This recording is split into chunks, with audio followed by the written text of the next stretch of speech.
minimal 5 waktu. Orang yang sanggup, orang yang mampu menjaga sholat 5 waktu, maka dia diakui orang-orang yang beriman. Bayangkan, baru jaga sholat 5 waktu, sholat pada waktunya, Allah jamin dia orang-orang beriman. Orang yang berani meninggalkan sholat 5 waktu akan menjadi pemisah antara suami dan istri. Terpisah, Pak, kalau ada seorang bapak yang tidak sholat 5 waktu tapi istrinya rajin, tempatnya terpisah. Makanya kalau ibu sayang sama suami, kalau ibu melihat suaminya tidak sholat, maka cerewetlah, Bu. Kalau ibu biarkan suami tidak sholat, bohonglah kalau ibu ngomong sampai hari ini udah punya anak 5 tapi ngomong sama suami sayang. Iya. Karena kalau dia dibiarkan suami tidak sholat 5 waktu, nanti di surga ibu diganti suami yang lain. Makanya saya bilang tidak sayang ibu. Nah maka juga sama, kalau ada suami yang rajin sholat, dibiarkan istrinya ninggalkan sholat 5 waktu, berarti suami itu tidak sayang sama istrinya. Karena kalau seandainya dibiarkan dia sampai mati ninggalkan sholat 5 waktu, orang yang tidak sholat 5 waktu tidak usah disolatkan mayitnya. Saking pentingnya sholat 5, jagalah sholat 5 waktu. Seorang anak yang meninggalkan sholat 5 waktu terpisah dengan orang tuanya, tempatnya di dalam Quran. Jaga anak-anak kita, Bapak Ibu sekalian yang dimuliakan Allah. Kalau dia sudah akil balik, giring dia untuk melaksanakan sholat 5 waktu dalam keadaan apapun, jangan tinggalkan sholat 5 waktu. Makanya harapan kita semua, masjid-masjid ini jangan hanya ramai pada saat acara seperti ini, Pak. Giliran acara-acara yang sunnah seperti ini, masjid tidak muat-muat. Giliran sholat 5 waktu, yang azan dia, yang nabi beduk dia, yang jadi imam dia, kembali.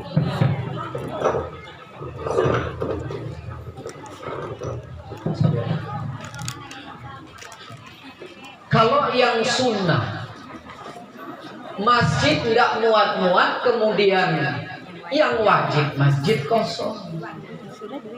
Kebalik ya, Bu. Bapak-bapak juga mah jangan kalah saingan sama ibu-ibu. Yang wajib memakmurkan masjid itu bapak-bapak, bukan ibu-ibu. Ya, walaupun ibu-ibu boleh memakmurkan masjid, tapi yang wajib memakmurkan masjid itu adalah bapak. Karena bapak-bapak masjidnya sekarang di rumah, akhirnya masjid yang seperti ini dipenuhi oleh ibu. Makanya kadang-kadang gelarnya juga terbalik. Kalau yang rajin sholat di rumah itu namanya soleha. Buat siapa? Buat ibu-ibu. Jangan bapak-bapak soleha. Sholat asar di rumah, sholat maghrib di rumah. Akhirnya apa? Yang jadi soleha bapak. Jangan ibu-ibu jadi orang soleh. Ini terbalik gelar. Minimal sholat 5 waktu. Orang yang bisa menjaga sholat 5 waktu, dia akan menjadi satu surga di dalam Al-Quran. Maka dari itu Bapak Ibu sekalian yang dimuliakan Allah, mari kita saling menasehati masalah sholat 5 waktu. Suami mulai kendor, kasih tahu. Istri mulai kendor, kasih tahu. Anak mulai yakin balik. Nah, dalam keadaan apapun sholatlah 5 waktu.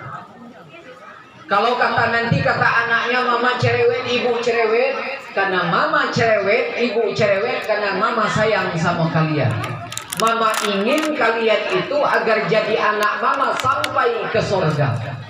Lihatlah dalam Al-Quran Bapak Ibu sekalian yang dimuliakan Allah, kisah Nabi Nuh dan keluarganya. Pada saat anak Nabi Nuh sudah terhanyut, tenggelam oleh air bah, mati, apa doa Nabi Nuh kepada Allah? Ya Rob, Sesungguhnya mereka itu adalah bagian dari keluarga, karena di situ adalah anaknya. Apa jawaban Allah? Wahai Nuh, jangan menjadi orang bodoh. Hakikatnya itu bukan anakmu lagi.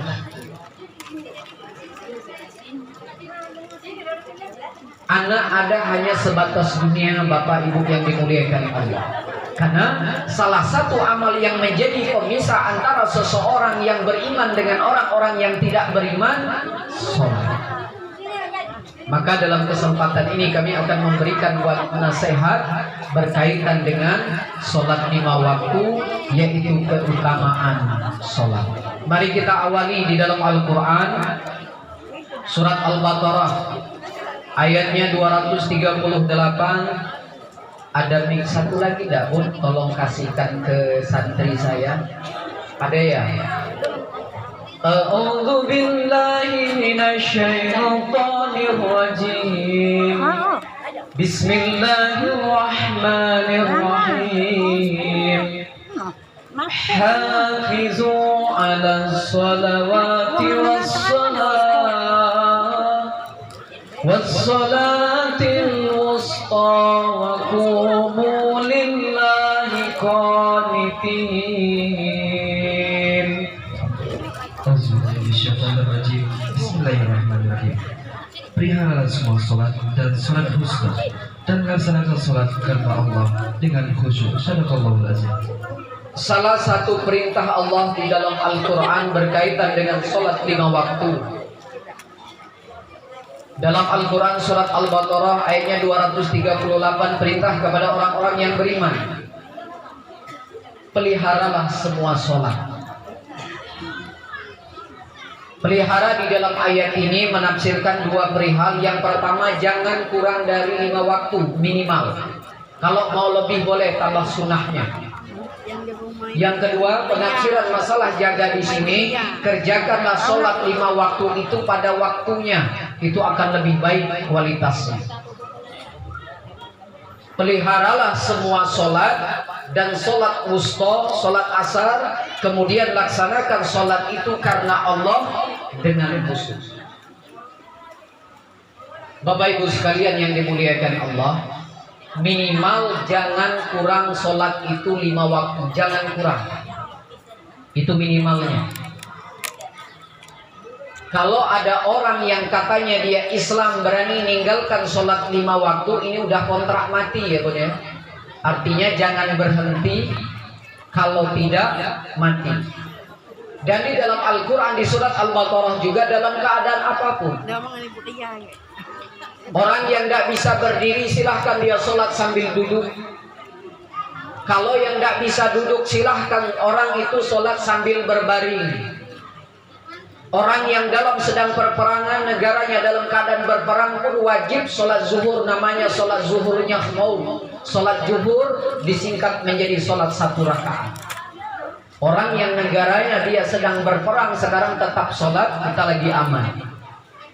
Kita bisa berdiri, kenapa kita tidak sholat? Maka jagalah sholat 5 waktu. Jaminannya orang yang bisa menjaga sholat 5 waktu adalah surga.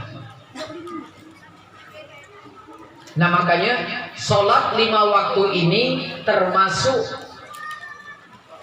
berkaitan dengan masa depan kita di dunia dan di akhirat. Kalau ibu-ibu sekarang mungkin ada yang baru pensiun jadi pejabat, mungkin yang sekarang bapak ibu ada yang jadi pejabat. Itu paling kepentingannya dalam urusan dunia saja Pak. Mungkin ibu-ibu hanya sekedar di dunia saja, tapi kalau kita sudah sholat, berkaitan dengan masa depan kita di dunia dan di akhirat. Kalau hanya berkaitan urusan kita dunia saja, kita berani siang jadi malam, malam jadi siang, peras keringat banting tulang untuk kehidupan dunia yang hanya sementara. Kenapa kadang-kadang sholat, kadang-kadang masjid justru kosong? Makanya harapan kita ke depan, Jangan hanya acara-acara yang sunnah saja yang ramainya masjid. Yang paling penting, yang wajib kita harus ke masjid. Itu yang paling keren. Maaf Bapak Ibu sekalian yang dimuliakan Allah. Apalagi yang kita hadir sekarang itu kalau usianya sudah masuk usia alarm. Saya bilang udah masuk usia alarm. Dalam Quran surat 46 ada usia 40 Allah sebut dalam Quran, Pak. Dalam Quran surah Fatir ada 2 usia yang disebut 50, 60, 70 ada dalam hadis Nabi Sallallahu Alaihi Wasallam. Kalau di antara kita yang hadir pada hari ini usia kita sudah 40, berarti kita sudah masuk alarm 1. Sudah masuk usia alarm. Kalau yang sudah 50 berarti sudah alarm 2. Yang sudah 60 berarti sudah alarm 70 hadis Nabi alarm 4. Kalau yang diantara kita sekarang usianya sudah 40 tahun, sudah separuh lebih Bu perjalanan hidup berarti udah separuh lebih. Karena kalau 30 separuh, kalau sudah 40 berarti separuh lebih. Kalaupun seandainya sekarang kita yang sudah usianya 40, kalau Allah kasih 60 tahun, paling lama tinggal 20 tahun lagi. Itu pun kalau sampai 6, apalagi yang sekarang sudah 50. Kalau Allah kasih usianya misalnya sampai 60, berarti tinggal 10. Manfaatkanlah itu baik-baik. 20 tahun Bu, 10 tahun itu bukan waktu yang lama, sebentar. Apalagi kalau yang usianya sudah 60, 70, sudah alarm 3 sama alarm 4. Senang tidak senang, siap tidak siap, suka tidak suka, tinggal nunggu hari.